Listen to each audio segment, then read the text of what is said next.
하나님 말씀 보겠습니다. 하나님 말씀은 창세기 29장 1절에서 20절 말씀까지 제가 조금 빠른 속도로 봉독하겠습니다. 창세기 29장 1절로 20절 말씀까지 봉독하겠습니다. 야곱이 길을 떠나 동방 사람의 땅에 이르러 본즉 들에 운물이 있고 그 곁에 양 세 떼가 누워 있으니 이는 목자들이 그 운물에서 양떼에게 물을 먹임이라. 큰 돌로 운물 아귀를 덮었다가 모든 떼가 모이면 그들이 운물 아귀에서 돌을 옮기고 그 양떼에게 물을 먹이고는 운물 아귀 그 자리에 다시 그 돌을 덮더라. 야곱이 그들에게 이르되 내 형제여 어디서 왔느냐. 그들이 이르되 하란에서 왔노라. 야곱이 그들에게 이르되 너희가 나홀의 손자 라반을 아느냐. 그들이 이르되 아노라. 야곱이 그들에게 이르되 그가 평안하냐. 이르되 평안하니라. 그의 딸 라헬이 지금 양을 몰고 오느니라. 야곱이 이르되 해가 아직 높은즉 가축 모일 때가 아니니 양에게 물을 먹이고 가서 포를 뜯게 하라. 그들이 이르되 우리가 그리하지 못하겠노라. 때가 다 모이고 목자들이 우물 아귀에서 돌을 옮겨야 우리가 양에게 물을 먹이느니라. 야곱이 그들과 말하는 동안에 라헬이 그의 아버지의 양과 함께 오니 그가 그의 양들을 지고 있었기 때문이더라. 야곱이 그의 외삼촌 라반의 딸 라헬과 그의 외삼촌의 양을 보고 나가 운물 아귀에서 돌을 옮기고 외삼촌 라반의 양떼에게 물을 먹이고 그가 라헬에게 입맞추고 소리내어 울며 그에게 자기가 그의 아버지의 생질이요 리브가의 아들됨을 말하였더니 라헬이 달려가서 그 아버지에게 알림해 라반이 그의 생질 야곱의 소식을 듣고 달려와서 그를 영접하여 안고 입맞추며 자기 집으로 인도하여 드리니 야곱이 자기의 모든 일을 라반에게 말하며 라반이 이르되 너는 참으로 내 혈육이로다 하였더라. 야곱이 한 달을 그와 함께 거주하더니 라반이 야곱에게 이르되 네가 비록 내 생질이나 어찌 그저 내 일을 하겠느냐. 네 품삯을 어떻게 할지 내게 말하라. 라반에게 두 딸이 있으니 언니 이름은 레아요 아우의 이름은 라헬이라. 레아는 시력이 약하고 라헬은 곱고 아리따우니 야곱이 라헬을 더 사랑함으로 대답하되 내가 외삼촌의 작은 딸 라헬을 위하여 외삼촌에게 7년을 섬기리이다. 라반이 이르되 그를 내게 주는 것이 타인에게 주는 것보다 나으니 나와 함께 있으라. 야곱이 라헬을 위하여 7년 동안 라반을 섬겼으나 그를 사랑하는 까닭에 7년을 며칠같이 여겼더라. 아멘. 한 번 더 기도하겠습니다. 아버지 하나님 감사합니다. 이제 오늘도 세우셨는데 주의 말씀만 되어나도록 성령님 이끌어 주옵소서. 하나님의 친히 빛으로 말씀하시고 이 말씀 듣는 성도들 기적을 경험하고 삶에서 회복되며 또 몸이 연약한 자 치유받는 놀라운 역사가 있는 시간 되게 하여 주옵소서. 주님 손에 맡겨드리고 예수님의 이름으로 기도하옵나이다. 아멘. 네, 저와 여러분이 믿고 있는 하나님은 저와 여러분의 삶을 아주 구체적으로 그리고 세밀하게 이끌어 가십니다. 아닌 듯 해도 그렇고요. 받아들이기 힘들어도 사실이 그렇습니다. 가끔씩 저는 이런 생각을 할 때가 있습니다. 만약에 2018년 지금 내가 치앙마이 이 땅에 왔었으면 어떻게 됐을까? 13년 전 2006년이 아니고 지금 2018년 올해에 제가 한국에서 파송받아 이 땅에 왔었으면 어떻게 됐을까라는 생각을 하게 됩니다. 제가 여러분들을 만나뵐 수 있었을까요? 아마 힘들 거리요. 힘들었으리라 그렇게 여겨집니다. 자, 물론 또 다른 하나님의 섭리와 이끄심이 분명히 있을 것으로 믿습니다만 지금 같은 은혜를 받아 누리며 내가 이렇게 목회를 하고 있을까라는 생각을 하게 됩니다. 이게 무슨 얘기인가 하면 하나님은 가장 적당한 때에 그리고 가장 적당한 시간에 저를 이 땅에 보내셨고 지금의 이 은혜를 누리게 하신다는 말입니다. 저는 그래서요 오늘도 새가족으로 등록하신 분이 계시지만 새가족으로 등록을 하시면 반드시 그분들에게 이런 말씀을 드립니다. 당신의 삶은 결코 우연이 아닙니다. 필연적 삶입니다. 하나님이 이끄셨기 때문에 오늘 당신이 이 교회에 등록을 했습니다 라고 말합니다. 맞습니까? 틀립니까? 맞습니다. 하나님은 저와 여러분의 삶을 아주 구체적이고 세밀하게 인도해 가시거든요. 제가 왜 이 말씀을 드리냐면 오늘 본문에도 보면 하나님께서 어쩌면 그렇게 야곱을 세밀하게 이끄시는지 모르겠습니다. 자, 1절 말씀에 보면 이제 드디어 야곱이 동방 사람의 땅에 이르게 됩니다. 자, 여기서 말하는 동방은 쉽게 말해서 유프라테스강 서쪽 지역, 지금의 이라크 지역이라 이렇게 여기시면 됩니다. 자, 야곱은 그곳에서 우물을 발견하게 되고요. 그 우물 곁에 양떼들이 쉬고 있는 것을 보게 됩니다. 여러분, 이미 앞에서 말씀을 드렸지만 고대에는 우물이 참으로 귀했습니다. 우물이 참으로 귀했다. 우물이 어떻게 귀했다고요? 네, 이걸 아시는 게 얼마나 중요한지 몰라요. 조금 이따가 나옵니다. 우물이 참으로 귀했습니다. 너무도 귀하다 보니 양떼들이 올 때마다 물을 먹이는 것이 아니고요, 양떼가 다 모이면 뚜껑을 열고 한꺼번에 마시겠습니다. 그게 바로 2절 3절의 말씀이에요. 큰 돌로 우물 아귀를 덮었다가 모든 떼가 모이면 그들이 우물 아귀에서 돌을 옮기고 그 양떼에게 물을 먹였다. 자, 이때 야곱은 양떼를 이끌고 온 목자들에게 길을 물어봅니다. 그 말씀이 4절과 5절, 6절 말씀입니다. 자, 그런데 시간 관계상 제가 읽지는 않겠습니다만 이 말씀 4절, 5절, 6절을 가만히 관찰해 보시기를 바랍니다. 목자들은 야곱이 묻는 질문들마다 시원시원하게 답을 해줍니다. 자, 뿐만 아니라 야곱이 듣고 싶은 말을 어쩜 그리도 속 시원하게 답을 해주는지 모르겠습니다. 야곱이 목적지로 삼고 있는 하란에서 왔다고 하지요. 그 하란에 살고 있는 라반에 대해서 알고 있다고 하지요. 그 라반이 평안히 잘 지내고 있다라고 말합니다.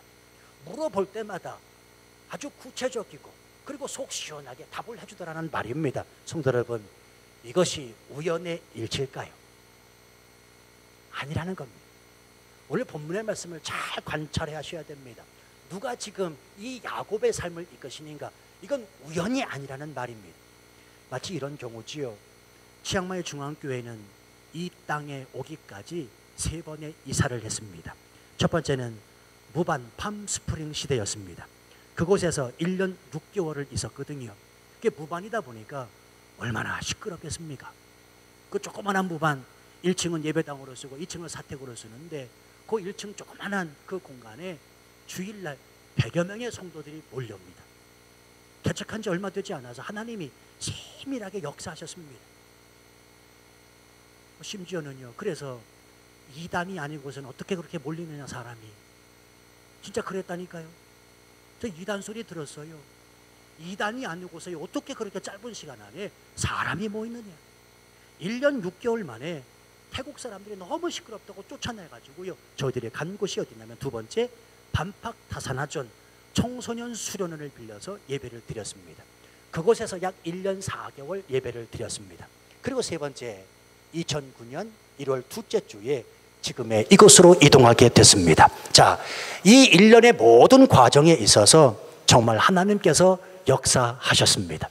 사람을 붙여주셨고 물질을 허락하시고 순조롭게 이 교회가 세워지도록 하셨다는 말입니다.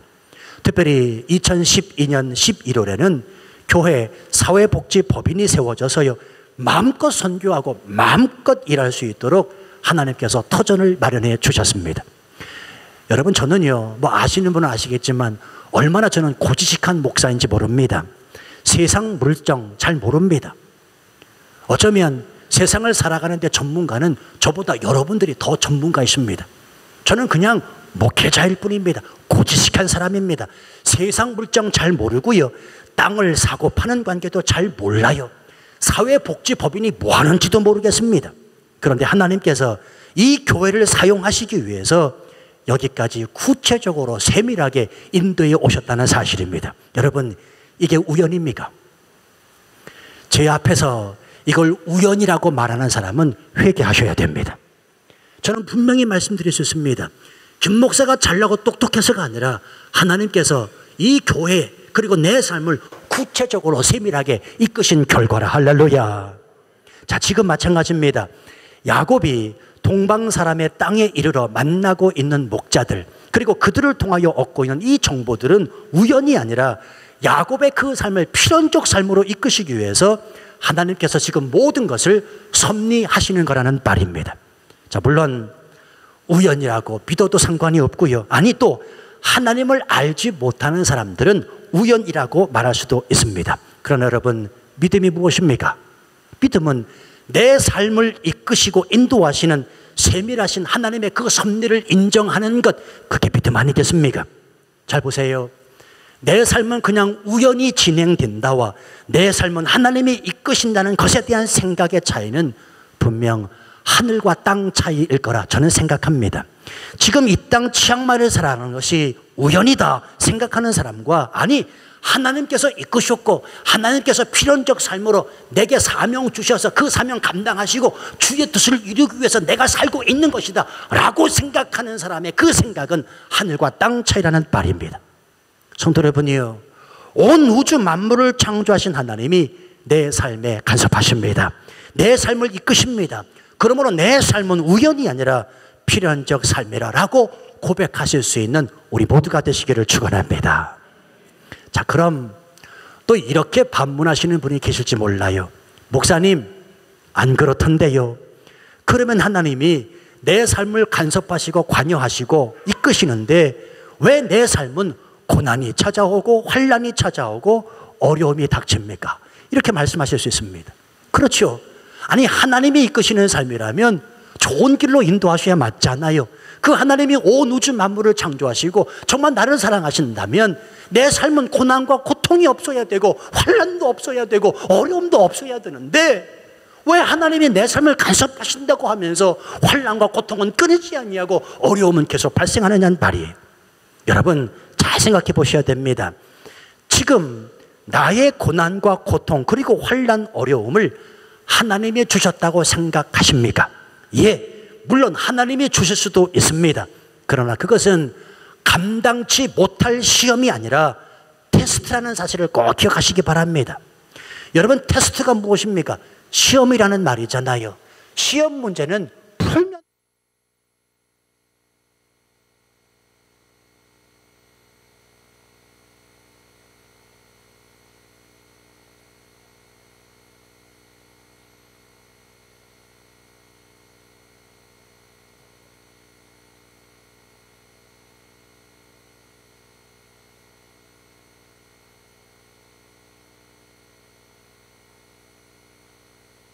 어려움이 어쩌면 내 죄 때문인지도 모른다는 사실입니다.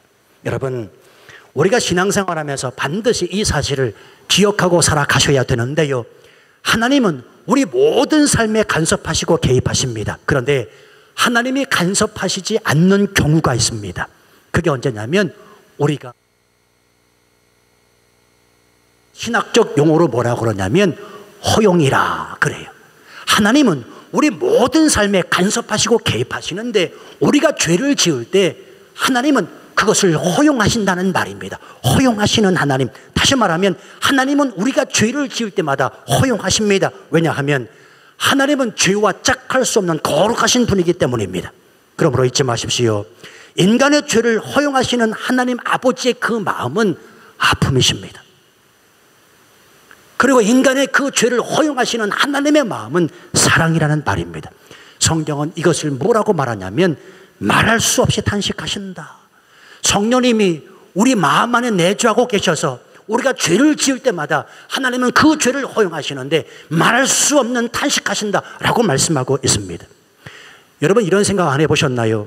에덴 동산에서 인간이 선악과를 따먹을 때 하나님이 네 이놈이라고 한마디 하셨으면 아담은 하와는 선악과를 따먹었다 안 따먹었다?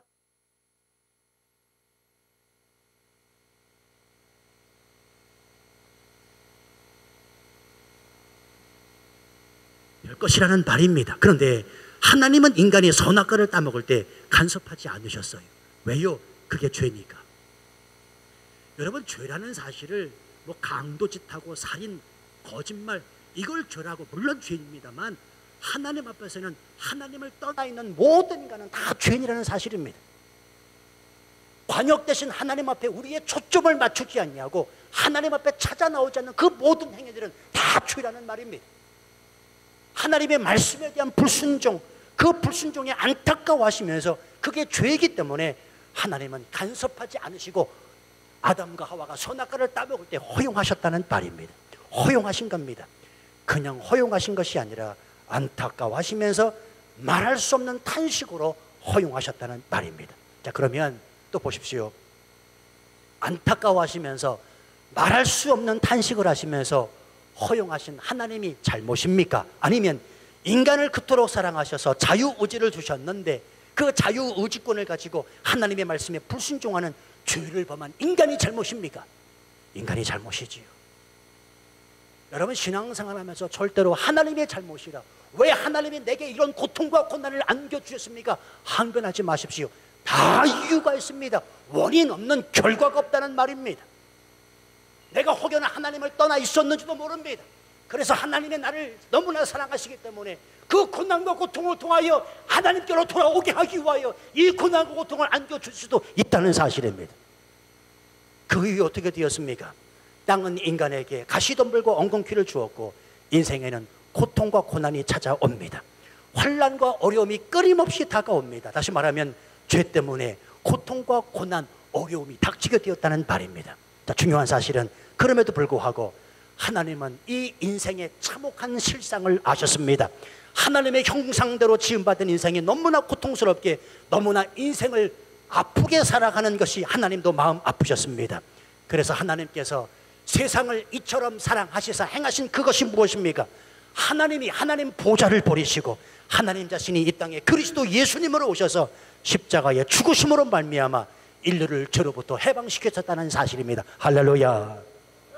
그러므로 누구든지 예수님을 구주로 믿으면 구원을 받게 하셨고, 누구든지 예수 그리스도의 이름을 부르는 자에게 하나님이 함께 하심에 대한 복과 은혜를 주셨다는 말입니다. 그러므로 기억하십시오. 이 사실을 분명히 믿음으로 고백하는 자에게 하나님은 그의 인생을 책임지시고 그의 삶을 이끄시고 그의 삶에 간섭하신다는 사실입니다. 여러분, 하나님이 내 삶에 간섭하신다고요, 고통과 고난이 없어지는 게 아니에요. 참 우리는 신앙생활을 제대로 해야 되는데, 하나님이 내 삶에 관여하신다고 지금 내가 끌어안고 있는 이 문제와 고통과 고난, 어려움, 환난 다 없어지는 게 아니라는 말입니다.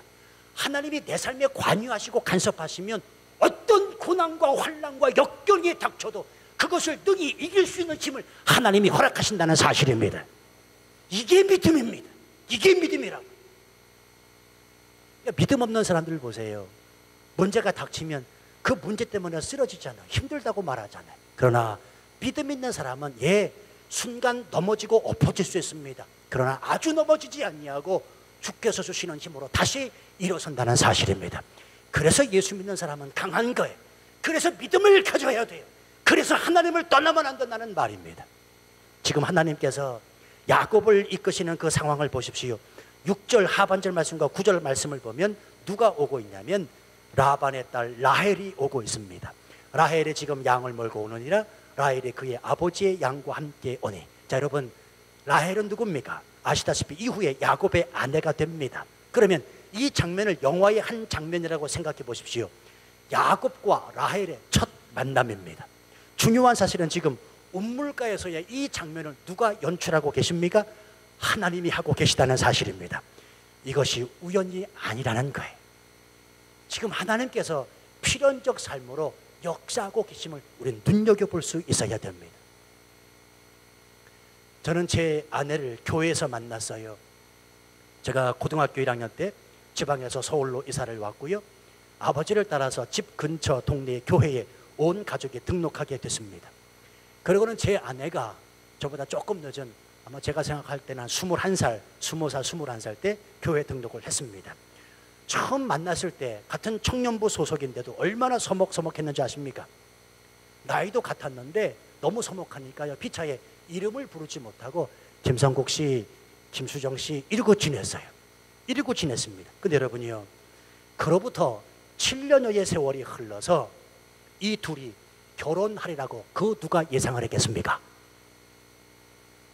한번 생각해 보세요.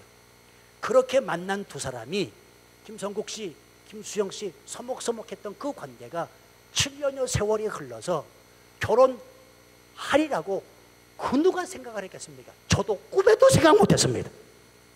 누가 행하신 일입니까? 누가 연출갑니까?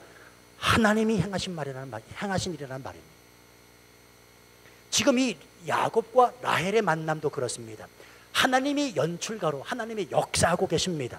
자, 어떻게 보면 우리는 오늘 본문의 이야기가 마치 야곱과 라헬의 평범한 만남 이야기 같을 수도 있습니다. 그러나 이 안에는 놀라운 비밀이 숨겨져 있습니다. 그것은 바로 운물을 통한 하나님의 역사하심이라는 사실입니다. 자, 보세요. 말씀을 드렸듯이 이 운물은 모든 목자가 모여야 물을 마시게 하는 그런 운물이었습니다. 아마 이런 규정은 야곱이 이 운물에 도착하기 훨씬 전부터 있었을 것입니다. 때에 따라서는 그 기원이 야곱이 태어나기 훨씬 이전부터일 수도 있고요. 이 운물의 이런 규정은 야곱과는 전혀 무관하게 지금까지 진행되어 오고 있었을 것이라는 말입니다. 그러나 바로 이 규정을 통하여 하나님은 야곱과 라헬의 만남을 준비하십니다. 한번 생각해 보실까요? 만일 이 운물에 이런 규정이 없었더라면 어떻게 되었을까요? 각자 와가지고 목자들이 각자 양떼를 이끌고 와서 물을 먹이고 돌아간다. 그런데 오늘 이 운물의 규정은 그런 게 아니라 양떼가 모여야 운물 뚜껑을 엽니다. 이런 규정이 있다는 말입니다. 자, 그랬다면 목자들은 분명히 각자 와서 물을 마시게 하고 떠났을 것이 분명하지요. 그러면 야곱은 이 목자들 가운데 어느 한 사람도 만나지 못하였을 것이고요. 심지어 라헬도 만나지 못했을 거라는 말입니다. 한번 7절 말씀 보세요. 야곱이 이르되 해가 아직 높은즉 가축 모일 때가 아니니 양에게 물을 먹이고 가서 풀을 뜯게 하라. 무슨 말입니까? 아직 한낮이니 각자 물 먹이고 빨리 가서 양들에게 물 뜯어 먹게 하라는 겁니다. 그랬더니 목자들이 뭐라고 말하냐면 8절 그들이 이르되 우리가 그리하지 못하겠노라. 때가 다 모이고 목자들이 운물 아귀에서 돌을 옮겨야 우리가 양에게 물을 먹이느니라. 이 운물의 규정이 그렇다는 말입니다. 그래서 야곱은 목자들과 이런 대화를 나눌 수 있었고 결국은 말하고 있는 중에 9절 말씀 보세요. 야곱이 그들과 말하는 동안에 마침내 야곱이 라헬을 만나게 됐다는 사실입니다. 다시 말하면 야곱과 라헬을 만나게 하시려고 하나님이 사용하신 그 방법이 뭐냐면 운물이었다는 사실입니다. 자, 어떻게 보면 이 운물은 야곱과 전혀 상관없는 운물이었습니다. 그러나 하나님은 오래전부터 이 운물을 준비하여 두셨고 이 운물을 통해서 야곱과 라헬의 그 만남을 준비하셨다는 말입니다. 여러분이요, 어느 때 어느 곳이 나와는 전혀 무관하게 보일 수도 있습니다. 그렇죠. 그러나 그것이 하나님의 때에 따라 나를 위해 준비하신 하나님의 의도일 수 있다는 사실 아십니까? 자, 예를 한 가지 들어드릴게요. 지금 여러분이 앉아 계신 이 교회 터 있지요? 이 교회가 자리 잡고 있는 이 땅은 원래 유소년 축구 경기장이었습니다. 유소년 축구 경기장. 근데 여러분, 이 땅을 사서 제가 차노시라고 그 땅 문서 있잖아요. 차노 그 땅 문서를 보니까 주인이 여러 명 바뀌었더라고요. 2장에 거쳐가지고요. 우리 한국도 왜 등기부등본하면 이름 주인이 바뀌지 않습니까? 차노시를 보니까 이름이 많이 바뀌었어요. 그럼 여러분 생각해 보세요. 이 땅을 사서 주인으로 있었던 수많은 사람들이 이 땅이 이후에 한국 사람들이 모이는 교회가 될 줄 그 누가 알았겠습니까? 그 누가 알았겠냐고요. 그러나 딱 한 번은 알고 계셨습니다. 그분이 바로 하나님이십니다. 다시 말하면 하나님의 역사하심으로 저와 여러분이 지금 만났고 하나님의 역사하심으로 이 땅에서 이 예배당에서 하나님을 향하여 찬양하고 기도하고 있다는 말입니다. 그러니 여러분, 미래는 내가 주관하는 게 아니라 하나님이 주관하시는 겁니다. 이걸 철저하게 인식하셔야 돼요.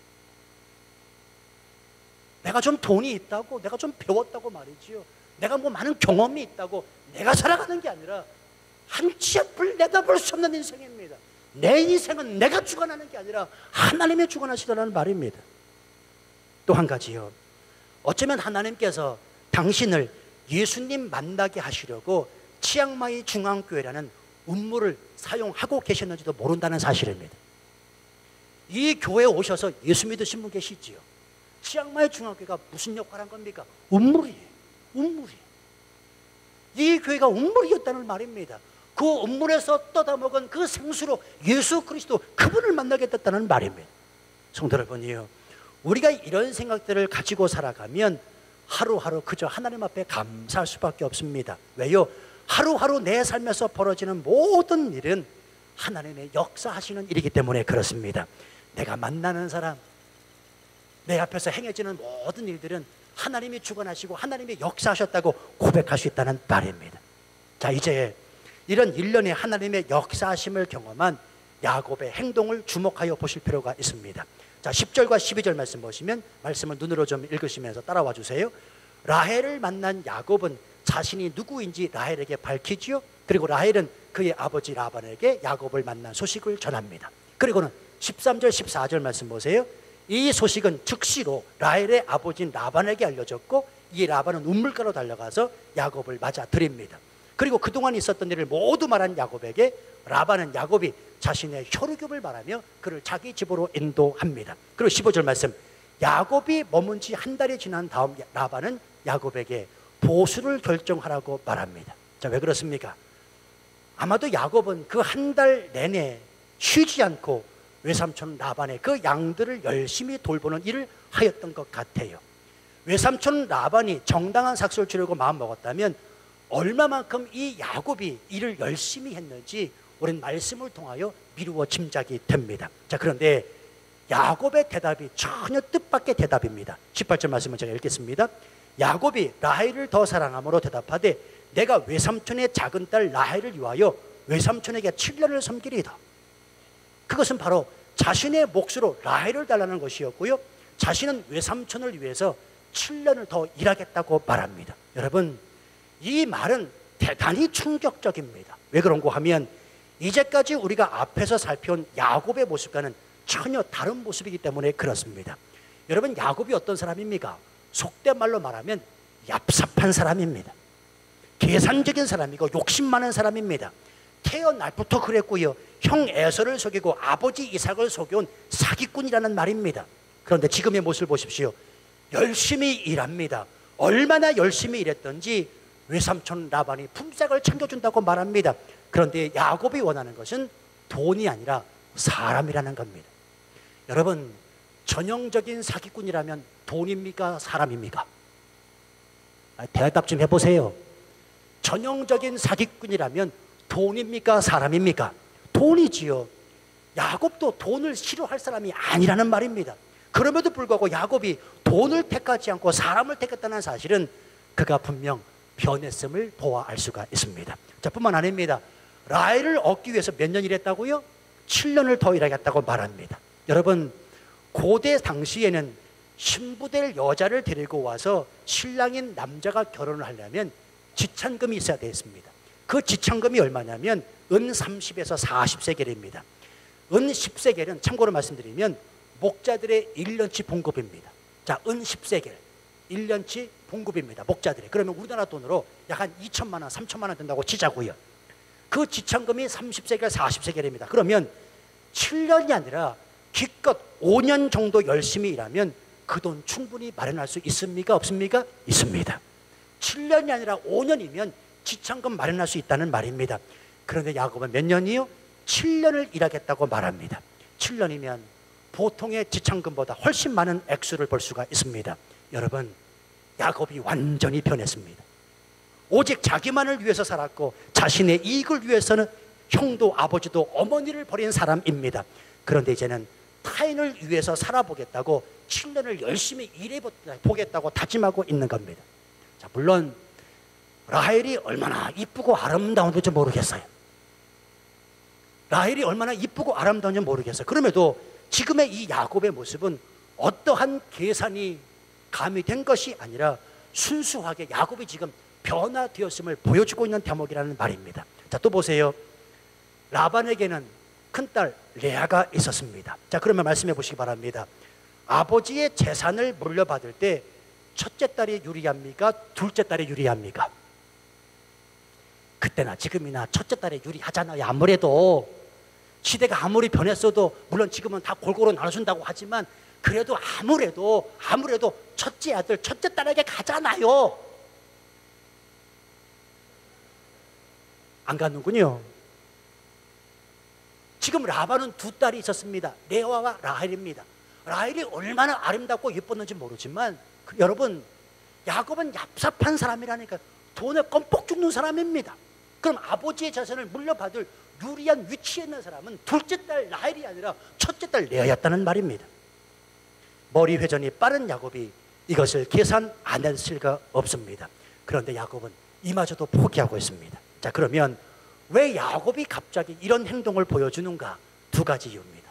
짧게 말씀드릴게요. 첫 번째는 자신에게 지금 일어나고 있는 모든 일련의 일들을 지금 야곱은 비로소 아하, 하나님의 역사하심이구나 라고 하는 것을 깨닫는 겁니다. 우리가 앞에서 살펴봤듯이 야곱은 베델에서 꿈을 꾸면서 하나님의 임재를 경험합니다. 그리고는 오늘 동방의 땅에 이르러 보니 하나님께서 자신과 함께 하시면서 주변의 일들을 자연스럽게 이끄시는